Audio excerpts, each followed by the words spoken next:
thank you so much for tuning into my YouTube channel on Don Pugh of the Don Pugh Real Estate Team.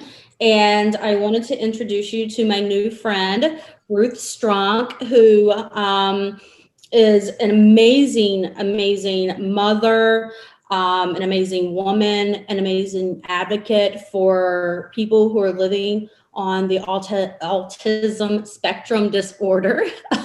I should be able to say that backwards at this point. We wanted to talk to you guys just a little bit today about what it's like raising not one, but two children living with ASD.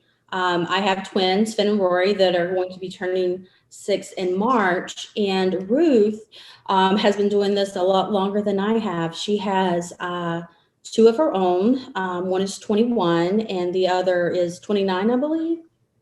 He's 30, yeah. 30. Awesome. So Ruth, do you want to tell us kind of a little bit about yourself and the experience that you've had, some of the challenges, some of the wins, and about your family?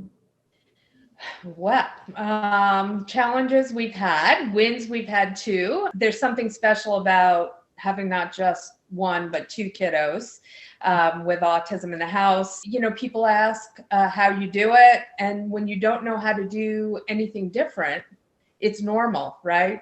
Mm-hmm. So if you only have those two kiddos and they're your challenges, you don't know how to do it the regular way. That's what I often tell other parents. Who am I? I may know a lot about autism, but I don't really know that much about raising neurotypical kiddos. Yeah, that's a good point. Like I had actually never thought about that, because I guess this is what we do. It's true. The air we breathe, the sleep we don't get. That's right. The sleep we don't get. That's exactly right. So for us, it started a very long time ago when autism wasn't really that well known. And when our son was born way back when, the numbers were so different. 1 in every 10,000 children was diagnosed with autism back then. It made it sound like autism was just not a common occurrence. And so when he was very little and we would go out places, there was a lack of understanding.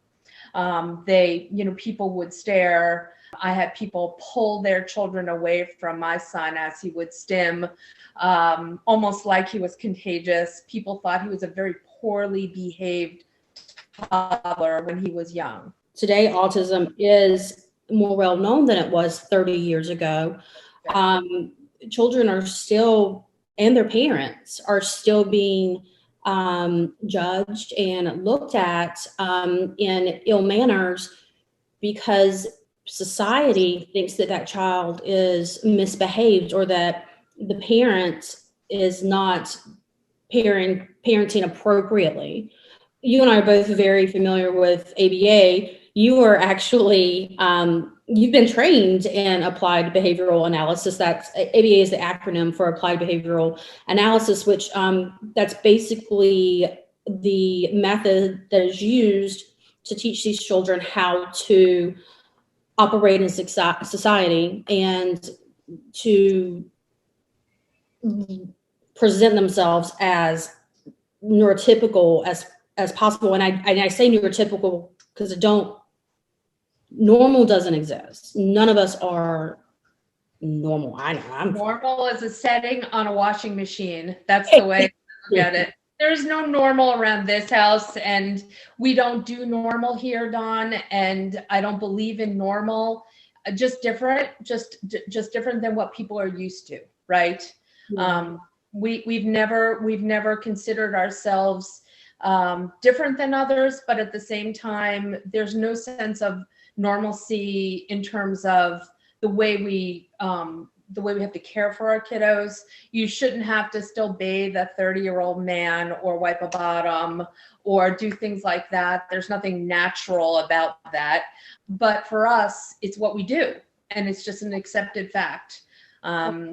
Right. And so, kiddos with autism start out young and they grow into adults. and the acceptance has gotten better, Dawn. The people out in the community recognize what autism looks like now. Not everyone, but it is definitely better than it was, say, 30 years ago.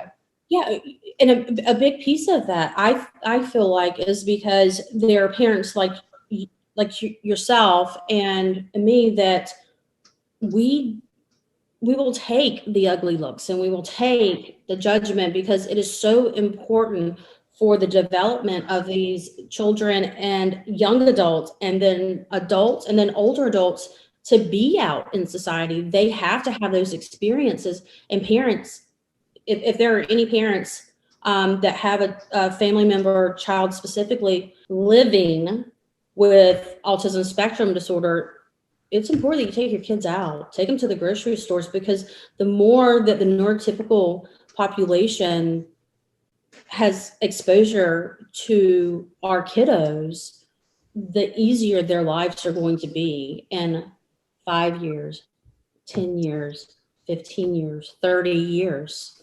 That's right. That's right.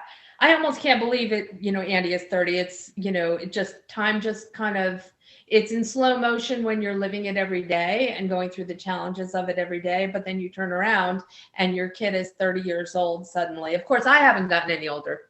No, no, but my kids, we have been through some very interesting things, and we've met a lot of people and done a lot of things that we would never have done without our kids. I feel like everybody is here on this earth for a reason, and I feel like I'm my children's parent for a reason, and we're chosen for this role.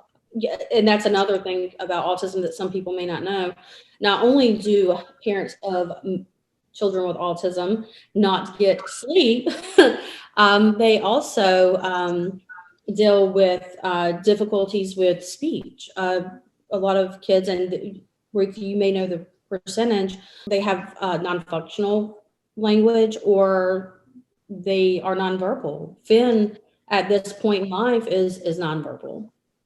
Yep. Hannah and Andy both were, well, Andy spoke very early on, really early, like very early, and started memorizing books and spoke very early. Hannah, we didn't think she was going to have any language, to be honest with you, Dawn, and we already knew what to do, fortunately. So we sought out some wonderful speech pathologists, behavioral people. We worked with augmentative communication, that, voice output devices that really helped Hannah learn speech. She learned late, but her functional speech is much better than Andy's, than her brother's functional speech. And I think that's because we just knew more.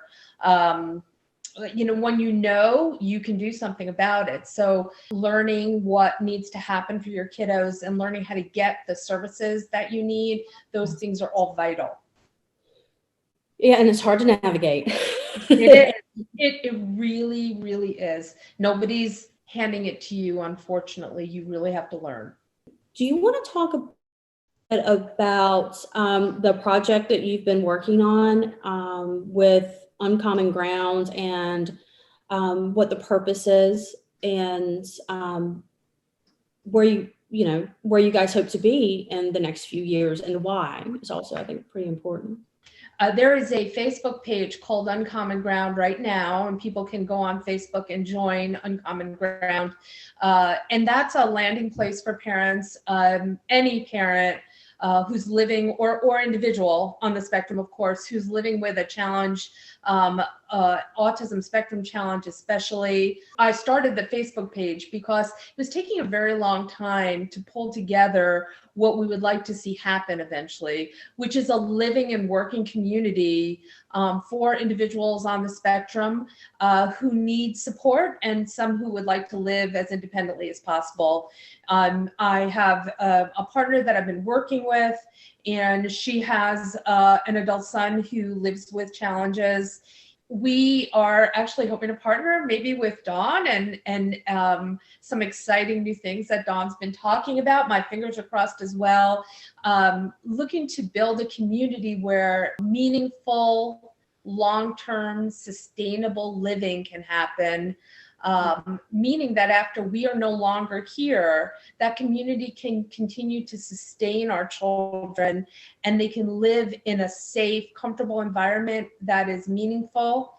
And we also hope to bring a business component to that living situation. We looked at a hydroponic garden model where sustainable, organic, vegetables and flowers and fruits can be grown and sold in the community and help to sustain the people who work there. So employment on the premises, as well as training for people with spectrum disorders to be able to go out into the community and work elsewhere to gain income. We can't always rely on benefits that are given to us by the state and the federal government. We don't know what they're going to look like in the future. So we really need to make sure living is sustainable. So Charlotte is ripe for the picking. I feel like we are wide open and ready to get started with a wonderful project. Uncommon Ground is that for us.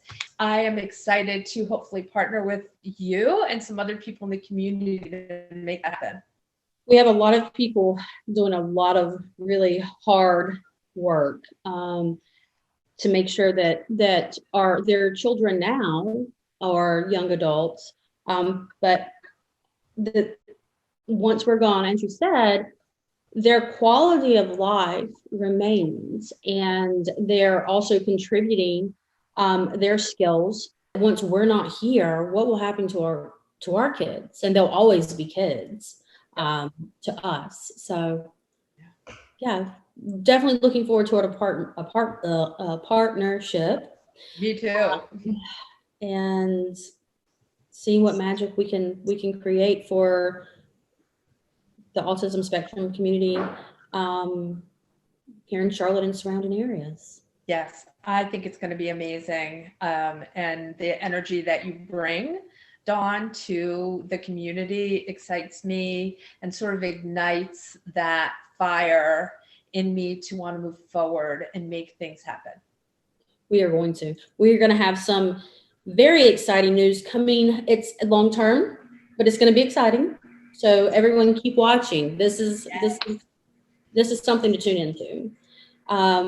With that being said, I want to thank you so much for your time today, Ruth. Thanks to everyone for tuning into my YouTube channel. Again, keep watching because we've got some really cool stuff coming for you.